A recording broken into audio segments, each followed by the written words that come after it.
कारोबार में काफी समय से मंदी चल रही है, तो इस बार शिवरात्रि पर धतूरा का यह उपाय आजमा कर देखें। एक धतूरे को सफेद चंदन में डुबोकर शिवलिंग पर चढ़ाएं और उसे कुछ घंटे के लिए ऐसे ही चढ़ा रहने दें। उसके बाद इस धतूरे को उठा लें और इसे लाल कपड़े में लपेटकर अपनी दुकान, शोरूम या फिर ऑफिस में धन के स्थान में रख दें। ऐसा करने से आपका व्यापार आगे बढ़ता चला जाएगा।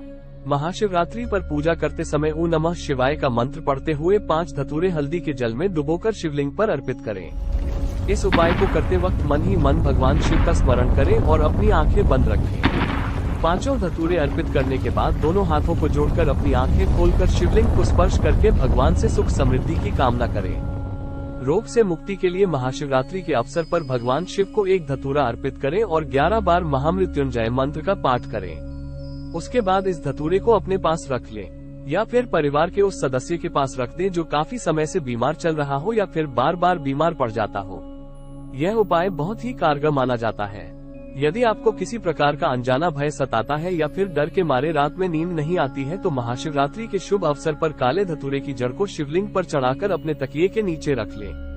रोजाना सोने से पहले एक बार इस जड़ को स्पर्श करने के बाद ही सोएं। ऐसा करने से आपको रात में डर नहीं लगेगा और शिव कृपा आप पर बनी रहेगी। संतान सुख से आप अभी तक वंचित हैं, तो महाशिवरात्रि के दिन धतूरे की जड़ को अपने बाएं हाथ में लाल कपड़े में बांध लें और भगवान शिव के साथ माता पार्वती की स्तुति करें। इस उपाय को करने से भगवान शिव और माता पार्वती जल्द ही आपकी खाली झोली भर देंगे। आपके घर में जल्द ही बच्चे की किलकारियां गूंजने लगेंगी। भगवान विष्णु और माता लक्ष्मी का निवास स्थान वैकुंठ माना जाता है, लेकिन बहुत कम लोगों को पता है कि इस धरती पर भी भगवान विष्णु का एक निवास स्थान है जिसे दूसरा वैकुंठ कहा जाता है। शास्त्रों का कहना है कि आदि काल से भगवान विष्णु और माता लक्ष्मी गर्मी के महीने में क्षीर सागर को छोड़कर धरती पर बने अपने वैकुंठ धाम में विराजते हैं। द्वापर आने तक इस स्थान पर लोगों को साक्षात विष्णु भगवान के दर्शन प्राप्त होते थे, लेकिन अब इस स्थान पर सिर्फ काले रंग की प्रतिमा के दर्शन होते हैं। माना जाता है कि इस कहाँ है विष्णु का दूसरा वैकुंठ?